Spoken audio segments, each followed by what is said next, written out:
नमस्कार, मैं पीयूष बबेले। इस लोकसभा चुनाव में एक नई चीज सामने आई है जो पिछले 10 साल से भारतीय राजनीति में नहीं देखी गई। मैंने नोट की है, क्या आपने नोट की? इस चुनाव में राहुल गांधी गरज रहे हैं और नरेंद्र मोदी हकला रहे हैं।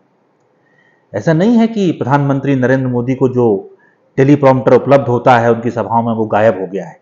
टेलीप्रॉम्प्टर है, लेकिन टेलीप्रॉम्प्टर के बावजूद उनकी आवाज में खनक नहीं आ रही है।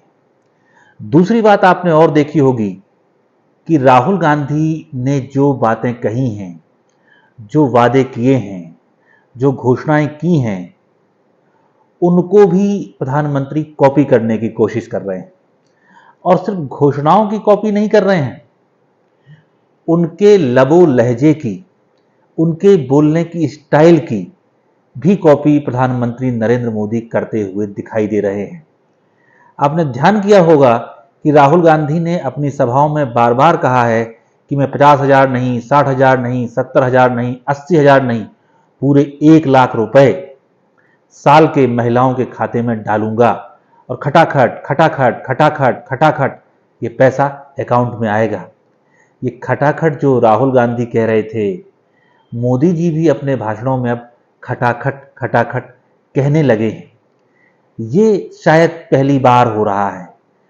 और उनकी भाषा आप देखिए, शुरू में उन्होंने राहुल गांधी को फंसाने की कोशिश की, नारी शक्ति वाले बयान पर फंसाने की कोशिश की। राहुल गांधी नहीं फंसे।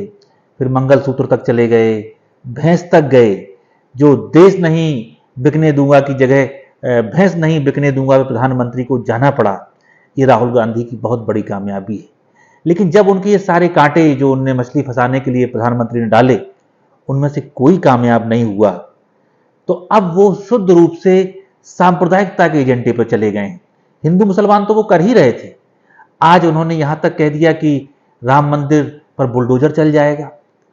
क्या कोई हिंदू सपने में भी इस तरह की बात कह सकता है? तो ये बता रहा है कि मोदी जी का फ्रस्ट्रेशन का लेवल ऑल टाइम हाई है। इसकी साफ वजह है कि 4 चरण का जो चुनाव हुआ है उसमें कांग्रेस पार्टी को और इंडिया गठबंधन को बड़ी स्पष्ट बढ़त मिल रही है। दूसरी वजह यह है कि भारतीय जनता पार्टी ने यह पूरा चुनाव, मोदी जी ही उनके इकलौते स्टार प्रचारक हैं। तो जैसे क्रिकेट में अगर कोई टीम एक बल्लेबाज के भरोसे उतरे और वो आउट ऑफ फॉर्म हो जाए तो पूरी टीम ही उसका बैलेंस गड़बड़ा जाता है। तो मोदी जी गड़बड़ा गए हैं तो पूरी टीम भारतीय जनता पार्टी की बिलबिला रही है। दूसरी तरफ इंडिया गठबंधन में हर आदमी अपनी अपनी पारी खेल रहा है। आप देखें, कांग्रेस में राहुल गांधी हैं, प्रियंका गांधी जी हैं और उनके राष्ट्रीय अध्यक्ष मल्लिकार्जुन खड़गे जी हैं।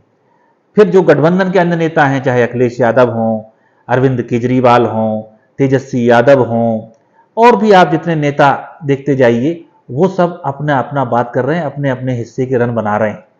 तो ये जो गठबंधन हुआ है, इसका नाम जरूर बिगाड़ा था। इंडी इंडी कहते हैं क्योंकि इन्हें इंडिया कहने में शर्म आती है, भारत कहने में शर्म आती है। ये भाजपा की प्रॉब्लम है। लेकिन राहुल गांधी ने ये पूरा चुनाव पलट दिया है। और जिस तरह से 3 चरण पहले कांग्रेस पार्टी ने घोषणा की है कि अगर भारतीय जनता पार्टी 5 किलो मुफ्त राशन देती है तो हम 10 किलो मुफ्त राशन देने को तैयार हैं, इन सब बातों के बाद भाजपा को और खासकर नरेंद्र मोदी जी को ये समझ ही नहीं आ रहा है कि वो जनता से क्या कहें और किस मुद्दे पर चुनाव लड़ें। तो अब तो सिर्फ वो वक्त काटने के लिए, स्पेस भरने के लिए आए बाएं साएं कुछ भी बोल रहे हैं। और बड़ा दुर्भाग्य होता है, बड़ा दुख लगता है ये देख के कि भले ही निवर्तमान हो लेकिन देश के प्रधानमंत्री तो हैं।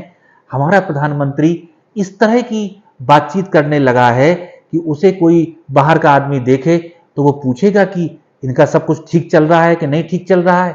मुझे नागरिक शास्त्र में 7वीं 8वीं कक्षा में पढ़ाया गया था कि प्रधानमंत्री पद की योग्यताएं क्या होती हैं और अयोग्यता क्या होती है। उसमें लिखा है, पढ़ाया जाता है कि वो पागल अथवा दिवालिया ना हो। अब तो ये सवाल भी, वो 7वीं 8वीं की चीजें भी फिर से याद आने लगी हैं कि हम किन हालात में पहुंच गए हैं। इसलिए आप सबसे अपील है कि जिनका अपने ऊपर काबू नहीं है, अपनी जुबान पर काबू नहीं है, जिनकी नीयत साफ नहीं है, उनके भरोसा ना करें, उनके भरोसे इस देश को न छोड़ें। उनका परिवार उन्हें मुबारक हो अब तो आप हिंदुस्तान की फिक्र करिए, अपने बाल बच्चों की फिक्र करिए, देश की अमन और शांति की फिक्र करिए और इंडिया गठबंधन को ही वोट दीजिए, क्योंकि जो भविष्य है वो इंडिया का है और इंडिया के साथ है।